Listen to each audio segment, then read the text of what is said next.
இந்த பிரச்சனை எங்கே போய் முடிய போகுது, இல்லை இதனால எத்தனை உயிர்கள் போக போகுது அப்படிங்கிறது சத்தியமாக தெரிலங்க. இந்தியா பாகிஸ்தானில் இருக்கிற டெரரிஸ்ட் கேம்ப் மேலே அட்டாக் பண்ணாங்க. ஆனால் அவங்க பதிலுக்கு என்ன பண்ணியிருக்காங்கன்னு கேட்டிங்கன்னா, மக்கள் வாழக்கூடிய இடத்துல அட்டாக் பண்ணியிருக்காங்க. காஷ்மீரில் பூஞ்ச் மாவட்டத்தில் அத்துமீறி பாகிஸ்தான் தாக்குதல் நடத்தியிருக்கு. அதில் 13 இந்தியர்கள் இறந்துட்டாங்க அப்படிங்கிற நியூஸ் இப்போ வெளியாயிருக்கு. அதுவும் இதை பற்றின நாலேஜே இல்லாத நிறைய குழந்தைகள் இறந்திருக்காங்க. கிட்டத்தட்ட 59 பேருக்கு மேலே படுகாயம் அடைஞ்சிருக்காங்க அப்படிங்கிற மாதிரியும் தகவல் சொல்கிறாங்க.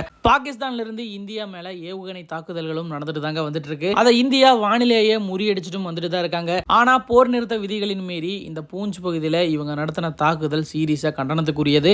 தயவு செஞ்சு இதுக்கெல்லாம் ஏதாவது ஒரு முடிவு கட்டணும் அப்படின்னு தாங்க நினைக்கிறேன். இல்ல அப்படின்னு சொன்னா இங்க எக்கச்சக்கமான உயிர்கள் பறிபோறதுக்கு சான்ஸ் இருக்குது. ஆல்ரெடி பாகிஸ்தான் ராணுவத்தினர் எல்லையில் இருக்கிற இந்தியர்களை சுட்டு கொண்டுட்டு தான் இருக்காங்க. அது இல்லாம இந்த மாதிரி தாக்குதலும் நடந்துட்டு தான் இருக்கு. பஹல்காம்ல 28 பேர் இறந்துட்டாங்க அப்படிங்கிறது ரொம்ப வருத்தமான ஒரு நியூஸ் தாங்க. ஆனா அதுக்கு பழிதீர்க்கும் முயற்சியில எக்கச்சக்கமான பேர் இறந்துட்டு இருக்காங்க. இது எங்க போய் முடிய போகுதுன்னு தெரியலங்க.